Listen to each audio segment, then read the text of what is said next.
अदृश्य पाठ्यक्रम मैं इसलिए कह रहा हूँ कि ऊपर से पाठ्यक्रम दिखाई पड़ता है कि सामने सामने कि ठीक है, हमको भारत की हिस्ट्री पढ़ना है, सोशियोलॉजी पढ़ना है, हमें इकोनॉमिक्स पढ़ना है, हमें संस्कृत पढ़ना है। ऊपर से लगता है ये पाठ्यक्रम है, अंदर से लगता है ये षड्यंत्र है। ब्राह्मण हमेशा किंग मेकर की भूमिका में रहा, वो किंग नहीं बना।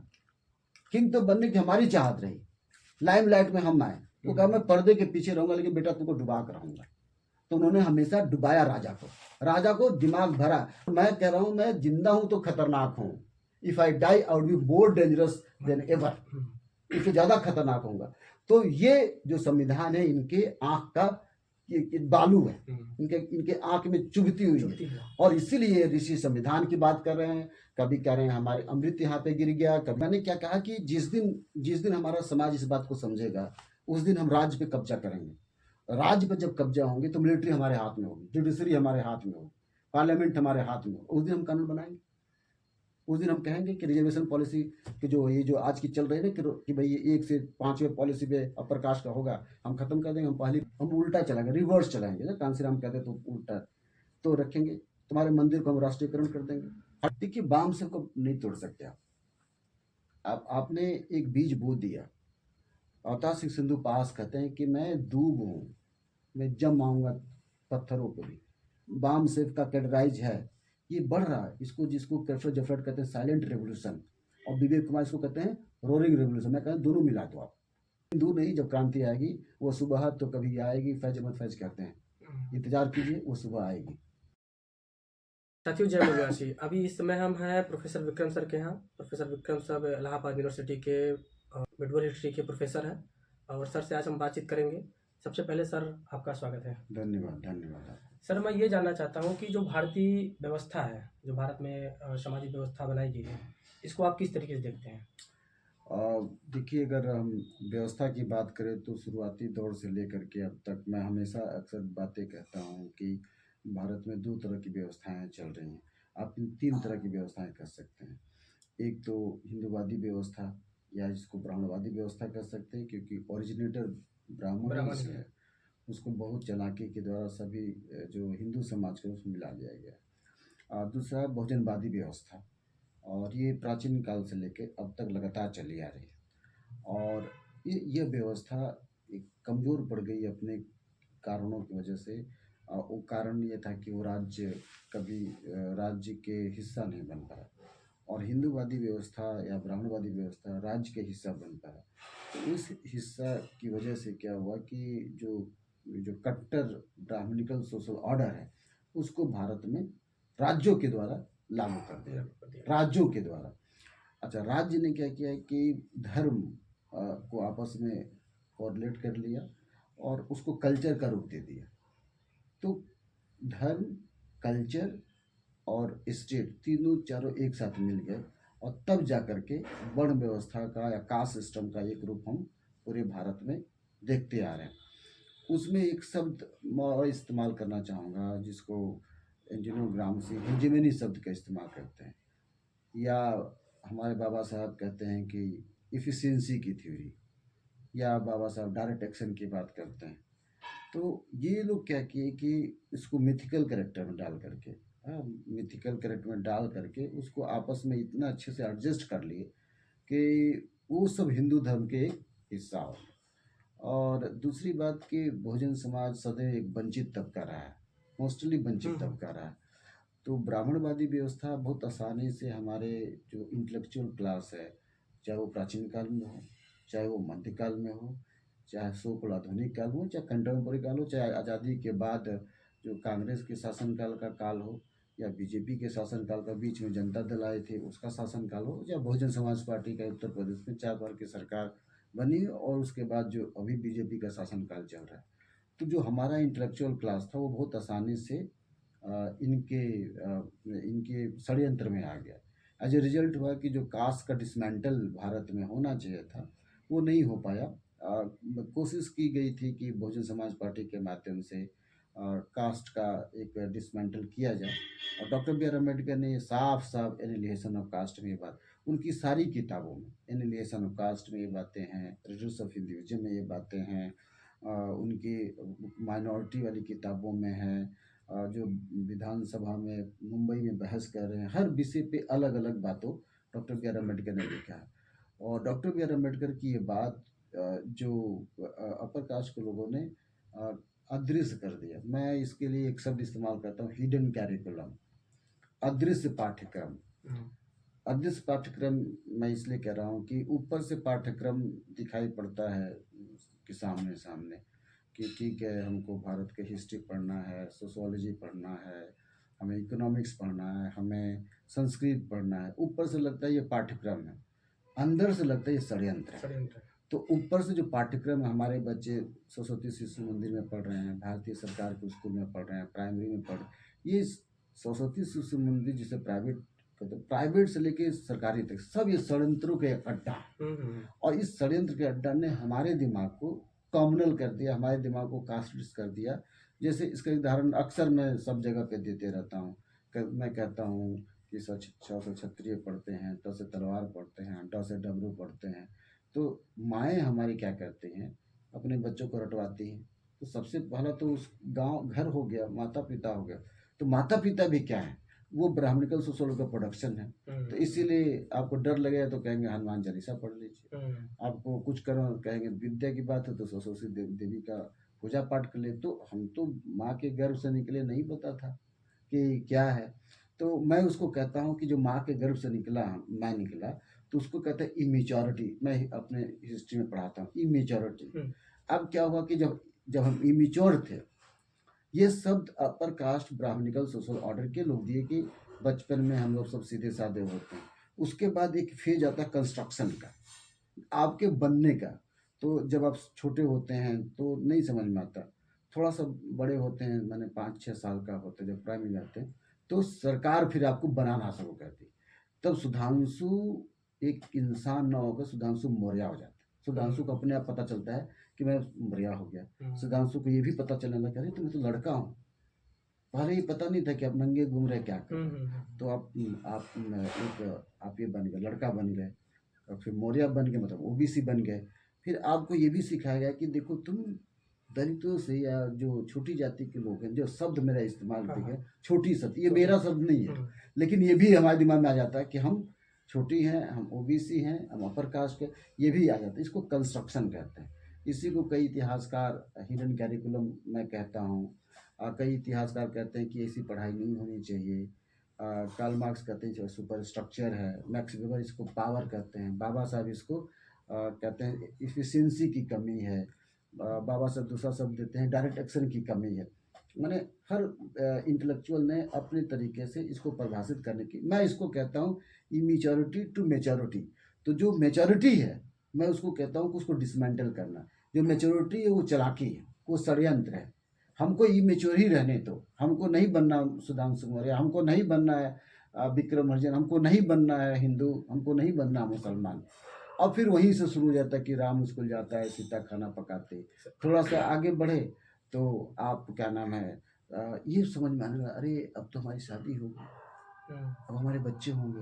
तो जब शादी हो जाती है तो एक दूसरे ढंग का मेच्योरिटी आती है। अब हिंदू धर्म से मैरिज करना है, बच्चे पैदा करना है। अब बच्चे पैदा कर, you become the father. When you become the father you have to give some ideas to the your children.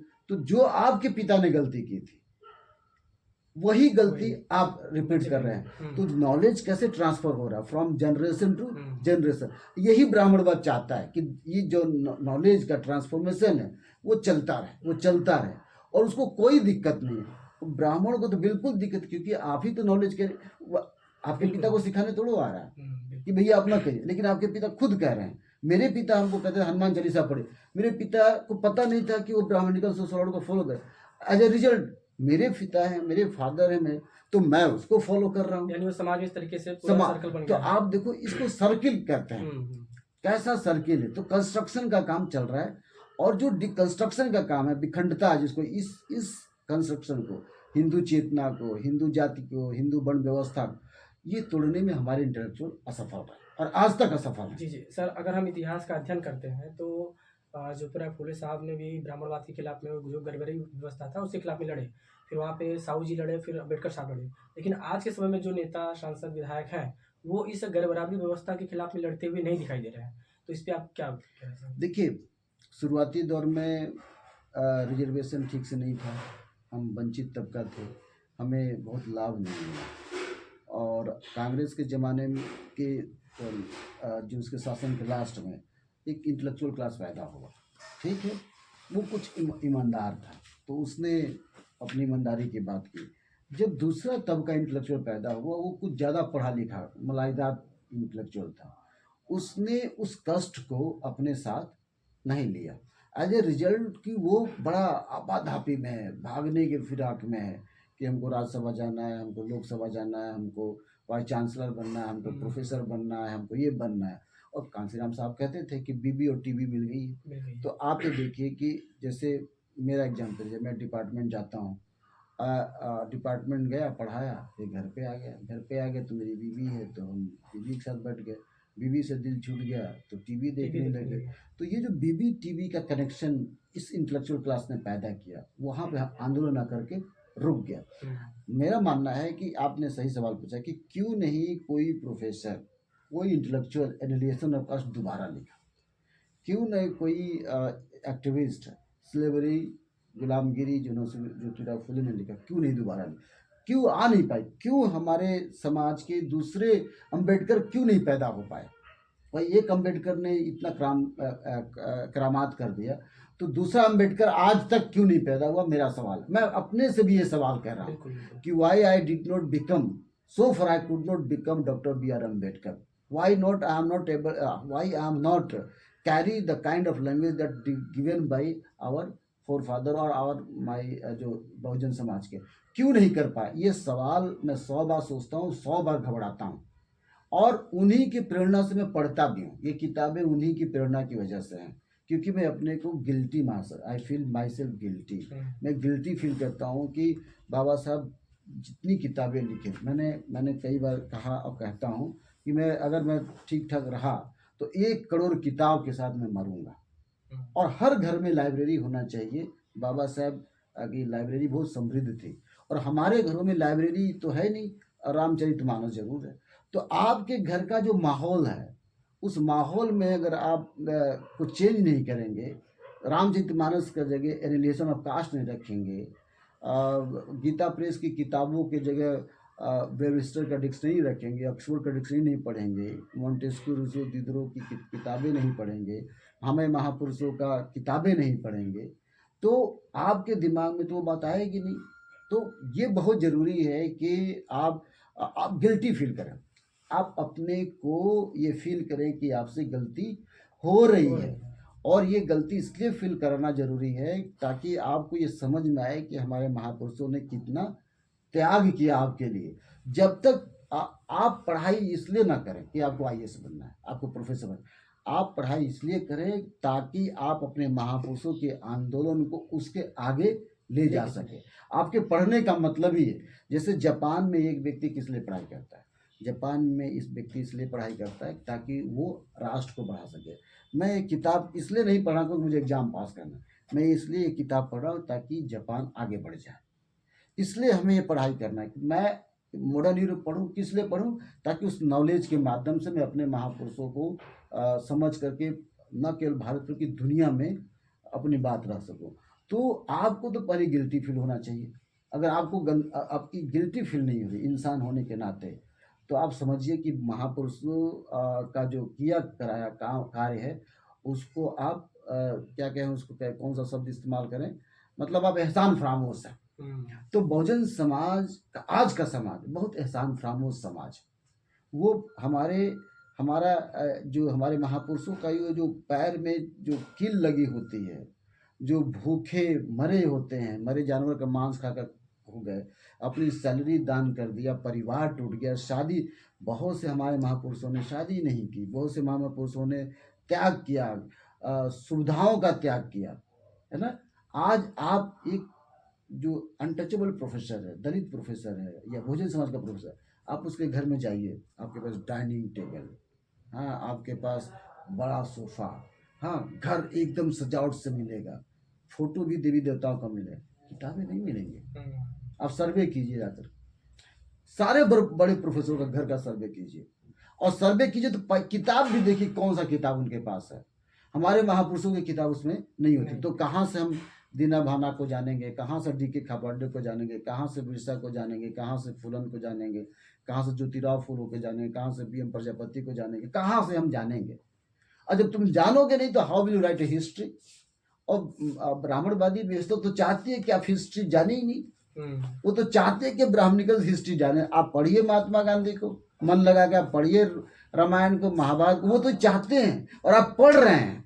वो चाहते हैं आप पढ़ रहे हैं। सिलेबस में भी रामायण महाभारत को उसमें जोड़ रहे हैं। हाँ, तो उनको ऐसा लगता है कि पूरा जो अभी थोड़ा सा 5-2% बचा होगा, 92%, 98 हो गया है, 2% बचा है, कहते वो 2% भी डाल दो, है ना। तो इसलिए तो ये सरकार सिलेबस में बदलाव ला रही है, हिस्ट्री में बदलाव ला रही है, यूनिवर्सिटी को मजबूर कर रही है। ये तो कर रही है। वो चाहती है कि जो आप जरा सोचिए, मेरा जो जनरेशन है ट्रांजिशनल जनरेशन है, ट्रांजिशन वाला फेज है, ट्रांजिशन वाला फेज है। मतलब मैंने अपनी आंखों से साहब कांसीराम को देखा है, बहन जी को देखा है, अपने इन महापुरुषों को देखा है। लेकिन ये बताइए आज का जनरेशन जो आज पैदा होगा वो तो देखेगा ही नहीं। वो तो नया जनरेशन है, वो किसको देख रहा है? वो तो बीजेपी को देख रही है, वो तो महाकुंभ देख रही है, वो तो लगा रहे जय श्री राम। उसको तो पता ही नहीं कि ऐसा होता है।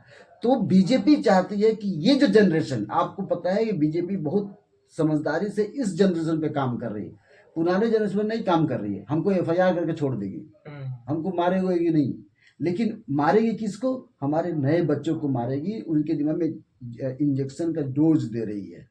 महाकुंभ, भव्य कुंभ, 144 वर्ष बाद, और जाके हमारे बच्चे जा रहे हैं। तो ये जो जनरेशन आ रही है, ये जनरेशन तो खाई पी जनरेशन है, प्रोफेसर का बच्चा है, ये जनरेशन तो खा रही है ना। तो आपको पता है कि बाबू जगदीश्वर को सुहा कहते थे कि पहली पीढ़ी मारी जाएगी, दूसरी पीढ़ी नहीं, पहली पीढ़ी गोली खाएगी, दूसरी पीढ़ी मारी जाएगी, जेल जाएगी, और तीसरी पीढ़ी राज करेगी। तो हमारी पहली ही पीढ़ी ठीक से मारी नहीं गई। बाबू जगदीश्वर को सुहा खुद ही मार दिया। हाँ, मार दिया गया। दूसरी पीढ़ी जेल भी नहीं गई, तीसरी पीढ़ी राज तब करेगी जब दोनों निभा ले जाएंगे। तो इस देश में इस ब्राह्मणवादी व्यवस्था के साथ क्रांति की जरूरत है। और डेट टू वो क्रांति मैं ये कहूँगा कि फ्रांस की क्रांति की तरह, मैं कहूँगा कि इंग्लैंड की क्रांति की तरह, अमेरिका क्रांति की तरह, रूस की क्रांति की तरह, चीन की क्रांति। मैंने आपके पास 1000 क्रांतियाँ हैं, बिल्कुल, रास्ते हैं, मेथड्स हैं, आपको करना है। और जब तक आप करेंगे नहीं तब तक जो महाकुंभ की व्यवस्था है, दीपावली की व्यवस्था है, हिंदू सोशल ऑर्डर की व्यवस्था है, मैंने कहा ना हिंदू धर्म डांसिंग गर्ल है, अट्रैक्शन बहुत है। आज सिंदूर लगा दिया, 16 श्रृंगार पहना दिया, इतना अट्रैक्शन है। तो वो बच्चे आसानी से समझ जाते हैं। अरे यार तुम भी करवा चौथ रखो ना मेरे भाई, क्यों करवा चौथ रखो? नहीं, बीबी रख रही तो तुम भी रखो। अब लड़के भी करवा चौथ व्रत रखना शुरू कर दिए, नए फॉर्म में रख रहे हैं। और बागवा जो फिल्में हैं इसको बढ़ावा प्रमोट किया है। अब बच्चे करवा चौथ रख रहे हैं।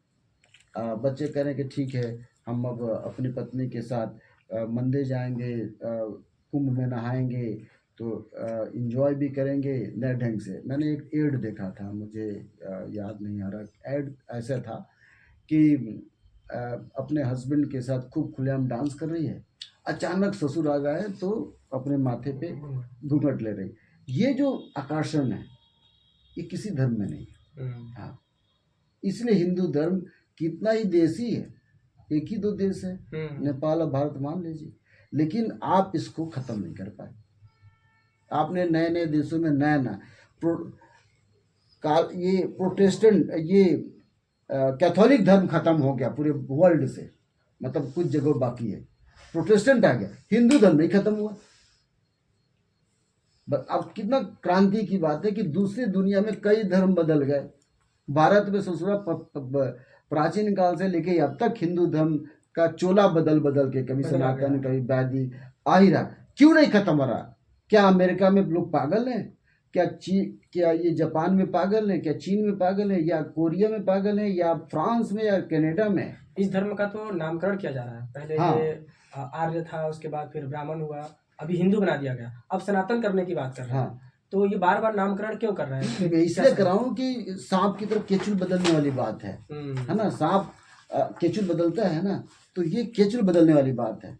मैंने क्या कहा कि शराब जो होती है अलग अलग फॉर्म में होती है, और बस उसमें ग्लास का रूप बदलते रहता है या वाइन का रूप बदलते रहता है। तो इसको बदलने, मैंने आपको बार बार कर रहा हूँ कि ये डांसिंग गर्ल्स है। कभी स्कर्ट में आ जाएगी, कभी साड़ी में आ जाएगी, कभी बाल छोटा कर लेगी, यानी लोगों को लुभाने के लिए, हाँ अपने हाँ फेवर में लाने के लिए। हाँ, हिंदू धर्म में प्रलोभन बहुत है। हाँ। अब सुंदर लड़की सबको पसंद आते हैं, काहे नहीं ब्लैक लड़की पसंद आती है। अभी कुंभ में भी प्रमोट करने के लिए जो सुंदर सुंदर साध्वी थी, उनको बुलाया गया, सबको बुलाया गया, यानी लोगों को लुभाया जा रहा है। बिल्कुल लुभाया जा रहा है। अब भैया एक हीरोइन को महामंडलेश्वर बनने की क्या जरूरत है? हाँ, तुमको अब चेतना आई कि नहीं हमको महामंडलेश्वर बनना है, वो भी पैसा दे करके, ये विवाद है मुझे नहीं पता, लेकिन लाया गया। तो कौन अट्रैक्ट होगा? हिंदू धर्म की महिलाएं अट्रैक्ट होंगी। बुद्धिज्म को बुला लिए, और तुमने बुद्धिज्म को बुला कर क्या कह दिया आपने कि भाई बुद्धिज्म तो हिंदू धर्म का ही भाग है। क्या भाग है? हिंदू धर्म का ही भाग है। और गौतम बुद्ध भगवान, क्या कहते हैं, गौतम भगवान है, ये महात्मा नहीं है, ये व्यक्ति नहीं है, वो कुछ और हैं। तो गौतम बुद्ध को भी आपने साट लिया ये कहते हुए, फिर गौतम बुद्ध तो पहले ही सटे गए थे, वो विष्णु का अवतार है। उसको पूरा बुद्धिज्म को भी अपने अंदर, और रहा कसर कुछ बचा था तो बांगचुक को बुला लिया आपने, म्यांमार के राजा को बुला लिया, और राजा भी आकर के गंगा में नहा। अरे बुद्धिज्म में कॉन्सेप्ट ही नहीं है कि you have to go to a तीर्थ स्थल, हाँ, for taking a so called holy dip. नाम भी रखा होली डीप, और सारे लोग बीमार पड़ रहे हैं। नाम रखा है होली स्नान, पवित्र स्नान, पवित्र जो भी स्नान, और सारे लोग बीमार पड़े। तो बुद्धिज्म में म्यांमार में बुला लिया। क्यों बुला लिया? मोदी साहब के दोस्त हैं वो, कभी यहाँ पे डांस करते हैं, कभी वहाँ पे डांस करते हैं। ये तो व्यक्ति बुद्धिज्म के नाम पे कलंक है, और ये जो ऑर्गेनाइजेशन है बुद्धिज्म के नाम पे कलंक, मैंने आप बुद्धिज्म को बर्बाद कर रहे हैं। और महायान आपने ला दिया। अभी तो बुद्धिज्म को खत्म नहीं, सुनिए एक और बात, महायान आपने लाया। क्यों महायान लाया? महायान इसलिए लाया क्योंकि हिंदू धर्म में हीरो वर्शिपिंग का कॉन्सेप्ट है, मंदिरों का कॉन्सेप्ट है, और महायान आप ला करके आपने मंदिरों को, गौतम बुद्ध को मंदिर में घुसा दिया आपने, ठीक है। और बड़ी इंटरेस्टिंग, रविदास को भी मंदिर में घुसा दिए। क्या जरूरत है रविदास के मंदिर को मंदिर कहने की? ये शब्द मंदिर, ये मंदिर अपने आप में एक प्रॉब्लमेटिक टर्म है। क्यों आपने मंदिर कहा भाई? कहा ज्ञान का कुंभ, महाकुंभ, ये जो कोनोटेशन आप देते हैं ना, शब्दों का गढ़, तो ये जो शब्द गढ़ते हैं, जैसे मैंने कहा कि हमारे संत राम को क्यों चुने? मुझे आज तक कबीर पे और रविदास पे समझ में नहीं आता, why have you chosen Ram? अगर आप निराकार ब्रह्म के उपासक हैं, ईश्वर को मानते, निराकार के मानते, तो विक्रम भी हो सकता था, तो आपका धर्म, आपका राम क्यों चुना? इसका मतलब कबीरदास और रविदास दोनों हिंदू धर्म के जो षड्यंत्र है उसको एक्सपोज करने के बाद भी वो षड्यंत्र का शिकार है, चाहे वो ब्राह्मणों ने कर दिया हो, चाहे खुद अपने आप में कहे।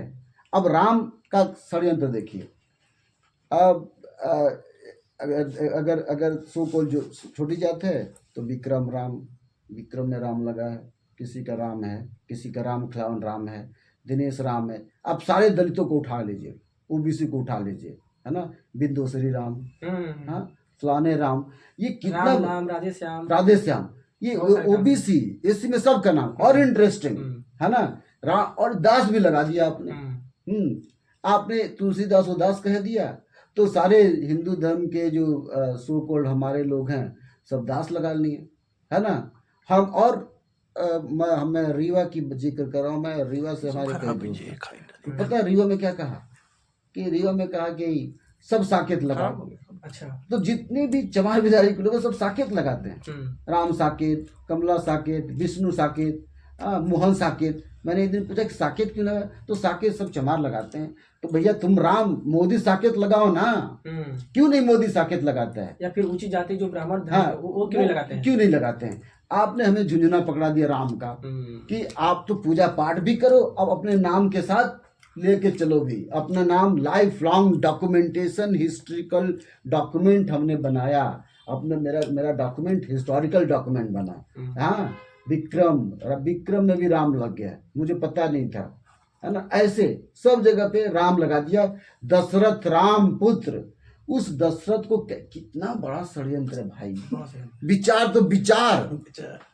तो विचार नाम में भी आपने लगा कर मरो तो का नाम है। कौन मर गया? राम अवधेश प्रसाद मर गया। पहले मनुस्मृति में पढ़ने नहीं दिया। हाँ, अब जबरदस्ती उसमें घुसोड़ दिया। हाँ, मैंने आपके चारों तरफ बवंडर है, उसमें आपको डूबना तय है। राम का बवंडर लगा रखा, नाम कर्म धन है ना, खाने से लेके जब तक जन्म लिया, जन्म से मरने तक नाम लो। हिस्टोरिकल डॉक्यूमेंट, मिथ को इन्होंने बना दिया। तो ये जो षड्यंत्र है ना, ये हमारे समाज को समझने की सख्त जरूरत है। अभी सर कुंभ की बात हम लोग ने की है, तो कुंभ में अभी संविधान को खत्म करने की बात किया जा रहा है। अभी सनातन धर्म की बात कर रहा था और संसद भी हुआ वहाँ पे, सनातन संसद। और अभी एक ऋषि संविधान की बात की जा रही है, उसको लागू करने की बात की जा रही है। तो इस पे क्या आपका? मैं आपको बताऊं कि ये प्राचीन काल से आधुनिक काल तक इनका अपना संविधान था। ये अंग्रेजों को भी नचवा दिए, ये मुगलों को भी नचाए, ये मौर्यों को भी नचाए। आप देखिए, मौर्य हम लोग कहते हैं मौर्य हमारे समाज की बात, लेकिन गुप्त काल में भी ब्राह्मणों को ऊंचा महामात्य बनाया गया। क्या बनाया गया? धर्माधिकारी बनाया गया। यानी कोई भी प्रॉब्लम हो तो सबसे पहले धर्माधिकारी के पास। ब्राह्मण हमेशा किंग मेकर की भूमिका में रहा, वो किंग नहीं बना। किंग तो बनने की हमारी चाहत रही, लाइमलाइट में हम आए। वो कहा मैं पर्दे के पीछे रहूंगा, लेकिन बेटा तुमको डुबा कर रहूंगा। तो उन्होंने हमेशा डुबाया राजा को दिमाग भरा। ये जो ब्राह्मणों को स्पेशल दर्जा देने की बात थी, वो मध्यकाल में भी था। अकबर के शासन में क्यों राजपूत पॉलिसी तुमने चलाया? क्यों ब्राह्मणों को इंपॉर्टेंस दिया? क्यों ब्राह्मण पर जजिया कर नहीं लगा? औरंगजेब को छोड़कर बाकी लोगों ने जजिया कर नहीं लगा। इसका मतलब वो हिंदू नहीं थे। आपने कहा काफिरों पे जजिया कर लगेगा। मैं मिडिवल हिस्ट्री का स्पेशलाइज पर्सन, तो आपने नहीं लगाया। तो क्या माने कि ब्राह्मण हिंदू नहीं होता है? अगर ब्राह्मण हिंदू नहीं होता है तो फिर तुम हमको क्यों कह रहे हो कि मैं हिंदू हूँ? ठीक। आइए अंग्रेजों के समय, अंग्रेज अपने को बड़ा एडवांस समझते थे, है ना। बहुत समझदार समझते कि दुनिया में मैंने शासन किया है। एक प्रोफेसर हैं फ्राइकनबर्ग, अमेरिका के प्रोफेसर हैं, कहते हैं कि जो लोकल होस्ट थे उन्होंने बड़ी चालाकी से कागजों में हेरफेर कर दिया। तो लोकल होस्ट कौन थे? ब्राह्मण ही थे। तो इन्होंने क्या किया, कागजों में क्या लिखवाया, सारे कागज। जैसे मैं एग्जांपल देना चाहता हूँ, मद्रास म्यूजियम का 1907 के पहले की घटना है। मद्रास म्यूजियम का डायरेक्टर थे एडगर थ्रस्टन। एडगर थ्रस्टन ससुर थे, इनको तो कुछ पता नहीं था। इनका सहयोगी था के रंगाचारी वो जो ब्राह्मण गाय। के रंगाचारी ने इनको पाठ पढ़ाया। और क्या पढ़ाया? ब्राह्मण ऐसे होते हैं, एक वस्त्र पहनते, दलित महिलाएं ओबीसी में ऐसी होती है, नंगी रहती है, इनका ब्रेस्ट दिखाई पड़ता है, ये सब। आखिर अब इनको अंग्रेजों को कैसे पता चला कि देवदासी सिस्टम है? अंग्रेजों को कैसे पता चला कि यहाँ पे कास्ट सिस्टम है? कौन बताया? जाहिर है विक्रम हरिजन तो बताने नहीं है, सुधांशु मौर्य तो बताएंगे नहीं, यादव की औकात नहीं है, तो बताएगा कौन? क्षत्रिय तो अपने गुमान में रहते थे। बताया इस ब्राह्मणों ने। कितना बड़ा षड्यंत्र किया कि सारे डॉक्यूमेंट अंग्रेजों को दिया। जैसे कि अबुल फजल अकबर को नहीं पता था। अबुल फजल ने बोला हिस्ट्री लिखो मुगल साम्राज्य का। तो अबुल फजल सोचे कि हम इतनी बड़ी हिस्ट्री कैसे लिखेंगे। तो इन्होंने क्या कि ब्राह्मणों को बुला लिया। और ब्राह्मणों को बुलाया, बोला कि देखो तुम तीज पे लिखो, तुम त्योहार पे लिखो, तुम कैलेंडर बनाओ। ये तो दिया किसको? ब्राह्मणों को। और एक रिपोर्ट लिखने में और ब्राह्मण लाकर दे दिए। अकबर आईने अकबरी का 3रा वॉल्यूम मनुस्मृति पर आधारित है, पूरा का पूरा। This is my challenge to any one of this country of the all the history I am talking about. क्यों अबुल फजल का दिमाग खराब था? तुम्हें नहीं पता था कि ये मनुस्मृति से लाकर दिए प्राचीन काल के ग्रंथ को तुम मेडिवल में शामिल कर रहे हो? और फिर अगर अबुल फजल को पता था तो अकबर का क्या दिमाग खराब था? अकबर रोज कहता था अबुल फजल से कि तुम मेरे साथ बैठो और मुझे बताओ कि आईने अकबरी में तुमने क्या लिखा है। तो जब 3रा वॉल्यूम लिखा जा रहा था तो अकबर को बताया जा रहा होगा कि इसमें आईने अकबरी में मनुस्मृति लिखी है। क्यों नहीं ऑब्जेक्शन हुआ उसको? इसलिए ऑब्जेक्शन नहीं हुआ कि अपर कास्ट मुस्लिम वो भी थे, अपर कास्ट के ब्राह्मण भी थे, और उसका चोर चोर मौसेरे भाई। तो मौसेरे भाई हो गए। यही अपने ये अंग्रेजों के शासन काल में हुआ कि वो सब हमारे हिस्ट्री में दुबासिस कहते हैं। Dubashis those who are interpreter of two language, तो वो इंटरप्रेटर हो गए, वो दुबासिस हो गए, उनको समझा दिया। तो यहाँ भी फ्रैकेनबर्ग की बात सही हो गई। ऐसे हमारे देश में कास्ट बढ़ती चलेगी। आज़ादी के बाद क्या हुआ? क्यों अम्बेडकर सबसे खतरनाक व्यक्ति है ना? कि मैंने एक कविता लिखा था कि यदि तुम जिंदा हो, हाँ, यदि मैं जिंदा हूँ तो बोलूँगा, यदि मैं जिंदा हूँ तो बोलूँगा, क्योंकि बोलने से ही लिबर्टी, इक्वालिटी, फर्टर्निटी जिंदा रहती हैं। सरकारें आज से नहीं सदियों से जानती कि मुर्दा कभी नहीं बोलता। सरकारें आज से नहीं सदियों से जानती है कि मुर्दा कभी नहीं बोलता, और बोलने वाला को सरकार घोषित करती है खतरनाक आदमी। तो अंबेडकर हो जो खतरनाक आदमी। अब अंबेडकर ने झटके में कहा कि आज के बाद अस्पृश्यता खत्म। फंडामेंटल राइट में सबको नौकरी का अधिकार, सबको पढ़ने का अधिकार, सबको अधिकार। ये अधिकार ब्राह्मणों को चूब रहा है। इस कैसे दे दिया? हमारे तो गुलामी कर रहे हैं। जिसको वंचित क्या था, वंचित कैसे विक्रम हरिजन प्रोफेसर बन गए? चैम्बर में लगी है मेरे नाम की तख्ती, लिखा है प्रोफेसर विक्रम हरिजन। अब साथियों कुछ लोगों को नींद नहीं आ रही है कि 4 BHK फ्लैट में how he is staying there. कैसे ये प्रोफेसर है, कैसे इंग्लिश बोल रहा है, कैसे इसके पास किताबें हैं, ये कचोट रही है। कैसे इसके पास गर्लफ्रेंड है, कैसे क्यों ये 3XB में चल रहा है, क्यों सुंदर कपड़े, चप्पल पे चमाइन चले, सैंडल पे धोबिनिया, हाय मोरे रामा बदल गए। अरे चप्पल पे चलने वाली चमाइन अब CM बनेगी, PM का ख्वाब देखेगी। चप्पल पे चलती थी। 100 ब्लैक कमांडो मिलेंगे इसको, इसीलिए इनको चमाइन करके धुतकार दिया जाता है, इसीलिए धुतकारा जाता है। और धोबिन के बारे में सैंडल पे चलने लगी। जरा सोचिए कितना, हाँ, तार चमाइन दोनों एक साथ नहीं आती। कितना गंदा गंदा कहावत हमारे समाज के लोग। क्यों ऐसा है? इसलिए ऐसा है कि संविधान ने सारा डिस्क्रिप्शन खत्म कर दिया, अब इनको कचोट रहा है। क्यों विक्रम इतना बोल रहा है? FIR दर्ज करो इसके ऊपर, रोको इसके जबान को। रोकने का प्रयास भी किया। हाँ, तो तुम रोक पाओगे मुझको? Will you kill me? I am not like other person. I am a Bruno of this country. I am a Kabir of this country. I am a Max Weber of this country. Robespierre of this country. I am Ambedkar of this country. मेरे आत्मा में यहाँ पे अंबेडकर बैठे हुए हैं। मेरे में अंबेडकर का सिम लगा है, ज्योतिराव फुले का सिम लगा है। You can not delete out, कभी डिलीट नहीं कर सकते। अब ये मरने के बाद, और मैं कह रहा हूँ मैं जिंदा हूँ तो खतरनाक हूँ। If I die I would be more dangerous than ever, इससे ज्यादा खतरनाक होगा। तो ये जो संविधान है इनके आंख का बालू है, इनके आंख में चुभती हुई है। और इसीलिए ऋषि संविधान की बात कर रहे हैं। कभी कह रहे हैं हमारे अमृत यहाँ पे गिर गया, कभी कह रहे हैं ये गिर गया। ठीक है, बहुजन समाज पागल है, चाशनी में है, लेकिन जिस दिन इसके आंच पे ये बात आ जाएगी वो क्रांति कर देगा और करेगा। आज नहीं तो कल, कल नहीं तो परसों हमारी आने वाली जनरेशन इस देश में क्रांति करेगी। मैं देख पाऊँ ना देख पाऊँ। 100 साल बाद फ्रांस में क्रांति हुई थी, मॉन्टेस्क्यू दिदरो रूसो के बाद। 100 साल के बाद मैं आपको बता दूं, अभी 75 वर्ष का साल हुआ है ना। 25-50 वर्षों के बाद इस देश में क्रांति होगी। और ऋषि संविधान जैसा यहाँ पे कुछ नहीं हो पाएगा, बल्कि उनको और रोने का दिन है। हम तो सब कुछ खोए हुए हैं भैया। हमारी इज्जत भी तुमने लिया, वहाँ तुमने पैसा लिया, हमारा तुमने मर्यादा लिया, सब खो दिया, तुमने सब लिया। अब तुम्हें खोने की बारी। तुम इज्जत खोगे, तुम मर्यादा खोगे, तुम अपनी पत्नी बेटी को खोगे, तुम जमीन खोगे, तुम संपत्ति को, तुम अधिकार खोगे, और तुम्हें खोना ही है। ये कोई रोक नहीं सकता, कोई ताकत नहीं रोक सकती। तो ब्राह्मणों को खोने के लिए मेंटली तैयार रहना चाहिए। अगर नहीं है तो हमारे जैसे लोग तैयार करेंगे, और तैयार हो रहे हैं। वो रिजर्वेशन पॉलिसी तैयार करा रही है, प्राइवेट सेक्टर में रिजर्वेशन लागू को तैयार होंगे।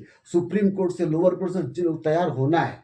हमें उसका दिखाई पड़ रहा है। वो लोग हताश है, हताश है हैं, वो लोग। ये हताश का ये ये संविधान हताश है, है। इसी वजह से तमाम चीजें वो लोग बोल रहे हैं, इस पे हाँ अमल करने की बात कर रहे हैं। हाँ, तो ये ठीक है, ये 5 इनको मिनट दीजिए। इनको उनको उनको रोना ही है। जी जी। आपने अत्याचार किया, आपने पाप किया, आपने हमको सताया है, तो अब हमारी बददुआएं भी तो लो तुम। हमारे महापुरुष, हमारे जो दादा परदादा थे, तुमने गोबर का रोटी खिला दिया, बददुआएं नहीं देंगे? तो तुम तो ब्राह्मण हो ना, बददुआएं को बहुत मानते हो, पूर्व जन्म की बहुत मानते हो, तो लो बददुआएं तुम। हमारे पूर्वज तुम्हें बददुआएं देकर गए हैं, तुम तो मरोगे, लेकिन हमारे पुरुषों के जो बददुआएं तुम्हें ली हैं, वो तुम बददुआएं लेकर मरो। हमारा जनरेशन तो अब लड़ने भिड़ने वाला है, कलम से भी क्रांति करेंगे और बंदूक से भी क्रांति करेंगे। आप वेट एंड वॉच। तो सर ये कैसे होगा, क्योंकि जिस तरीके से बीजेपी काम कर रही है और आरएसएस उसके परले में पूरे तरीके से लोगों को गुलाम बनाने का काम किया जा रहा है, और महाकुंभ में बहुत सारे हमारे बहुजन समाज को ही गुलाम बनाया जा रहा है, आज तक मारा पीटा भी जा रहा है उनके साथ। तो ये कैसे क्रांति करेंगे, जिस क्रांति की आप बात कर रहे हो, कैसे होगा? ये मैंने क्या कहा कि जिस दिन हमारा समाज इस बात को समझेगा, उस दिन हम राज्य पे कब्जा करेंगे। राज्य पे जब कब्जा होंगे तो मिलिट्री हमारे हाथ में होगी, जुडिशरी हमारे हाथ में होगी, पार्लियामेंट हमारे हाथ में होगी। उस दिन हम कानून बनाएंगे। उस दिन हम कहेंगे कि रिजर्वेशन पॉलिसी की जो आज की चल रही है ना, कि भाई ये 1 से 5वें पॉलिसी पे अपर कास्ट का होगा, हम खत्म कर देंगे। हम पहली पॉलिसी पे एससी को रखेंगे, दूसरी पे एसटी को रखेंगे, तीसरे पे ओबीसी को रखेंगे, चौथे पे अन्य को रखेंगे, 5वें पे तुमको रखेंगे। हम उल्टा चलाएंगे, रिवर्स चलाएंगे ना, कांसीराम कहते तो उल्टा तो रखेंगे। तुम्हारे मंदिर को हम राष्ट्रीयकरण कर देंगे, हटा देंगे पुजारी सब, ठीक है। तुम्हारे जो सामान है उसको ले लेंगे। तुम्हारे पॉकेट में 100 रुपया होगा, हम 50 रुपया लेकर रख देंगे, जाओ दो। तुमने जिंदगी भर मुफ्त की कमाई किया है ना, अब तुम लोग क्या नाम है, हम मुफ्त की कमाई खाएंगे, हमारा राज आएगा। तो हम तुम्हारे पॉकेट से 85 रुपया निकाल लेंगे और 25 रुपया तुम्हें दे देंगे। लो तुम 25 रुपया, हम लोग इतने क्रूर नहीं है तुम्हारे, हाँ इतने क्रूर नहीं है, तुम्हारा हिस्सा तुम्हें दे रहे हैं, हम अपना हिस्सा ले रहे हैं। तुमने हमारा हिस्सा चुराया अब तक, अब हमारा 85 हिस्सा है, तो हम 85 हिस्सा लेंगे। हमारी सरकार आएगी तो हम इस सब जगह पे 85 लेंगे, 85 वाइस चांसलर, 85 जज, 85 सुप्रीम कोर्ट के जज, लोअर कोर्ट के जज, हाई कोर्ट के जज, 85 सब जगह पे 85 रहेंगे हमारी सरकार जब आएगी। और ऐसा तो नहीं कि नहीं आएगी। आपने देखा कि इस देश की सरकार ने 21 अगस्त को सरकार तो सपोर्ट नहीं की थी, हमारे बच्चों ने किया था। उससे पहले SC/ST में जब बंद हुआ तब भी हमारे बच्चों ने किया था, ट्रेन रोका। क्या किसी सरकार ने हमको पैसा दिया था? या हमको अभी, मैं आपसे बात करूँ, मुझे सरकार को पैसा दे रही है?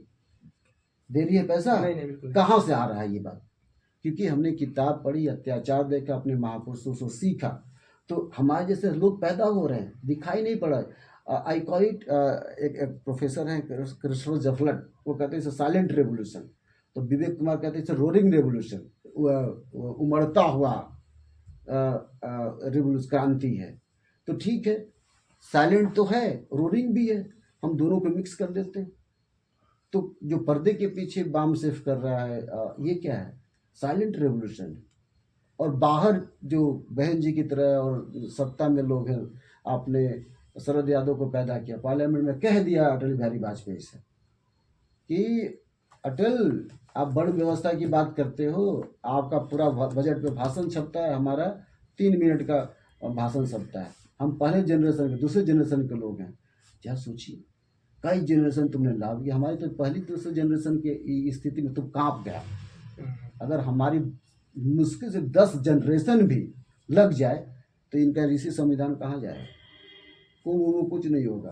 कहा ममता बनर्जी ने, क्या बोला, महाकुंभ, महा मृत्यु कुंभ, आगे ना सर ये होगा। मैं लास्ट सवाल करूंगा। आपने वामसेव का जिक्र किया, तो जिस तरीके से वामसेव ने महापुरुषों को जागृत किया, उनके इतिहास को बताया लोगों को, और इसी वामसेव से आरएसएस डरता है, क्योंकि इस देश में 2 ही संगठन है, एक आरएसएस है जो मनवादियों के लिए काम कर रहा है, ब्राह्मणवादियों के लिए, एक वामसेव है जो बहुजनों के लिए काम कर रहा है।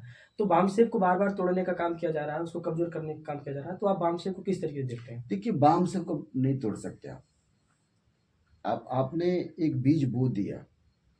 अवतार सिंह सिंधु पास कहते हैं कि मैं दूब हूँ, मैं जम आऊँगा पत्थरों पर भी। तो वामसेव दूब की तरह, दूब की तरह। आप अब उसको आप खाद पानी मत डालो, वो अपने आप जमेगा और जम रहा है। गली गली मोहल्ले मोहल्ले में जय भीम कभी बोला नहीं जा सकता था। दीवारों पे जय भीम लिखने में लोगों को डर लगता था। आज सपा के लोग पार्लियामेंट में जय भीम सब लोग बोल रहे हैं। कभी जय भीम लिखने में डर लगता था मुलायम सिंह यादव की पार्टी को, अब लोग जय भीम लिख रहे हैं। आज यादवों के बच्चे से मिलिए, जय भीम कर रहे हैं। पेरियार ललई को जब दिमाग में ये बातें आई तो उन्होंने अपना नाम बदल दिया, पेरियार ललई कहा, यादव नहीं कहा। यादव तो लोग कह रहे हैं, पेरियार ललई कहा। सुप्रीम कोर्ट हाई कोर्ट में हरा दिया सुप्रीम कोर्ट के जज को मजबूरन।